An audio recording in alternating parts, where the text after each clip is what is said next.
আসতো 10-12 জন, আসি কোনো কথা নাই, আসে ফেলে দিচ্ছে, এটা বলছে ওটা বলছে খিচুড়ি গামলা সহকারে ফেলে দিচ্ছে, আর চেয়ার এমন ধরে ফেলেছে, আমার যে মাথা লেগেছে, মাথা ফুলে গেছে, হাতে লাগিয়েছে, আমার ছেলেকে অল্প জন্য লাগে।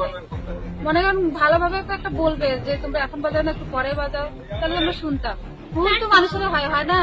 আমাদের এখানে যে ছিল গান, মানে নামাজের পরে গানটা শুরু হয়েছে, তখনই ওনারা সবাই একজোট হয়ে ঢুকেছে। ঢুকার পর এখানে তো বড় মানুষ কেউ ছিলই না, যে বড় মানুষ থাকবে, সব মেয়ে মানুষ ছিল, ছোট বাচ্চারা ছিল। ওনারা হুড়মুড় করে ঢুকেছে, আমাদের ধাক্কা মারছে। পর আমার মামি এখানে দাঁড়াইছিল, দৌড়ে ভিতরে আসছে মামির একটা চেয়ার মারছে, মাথায় লাগছে।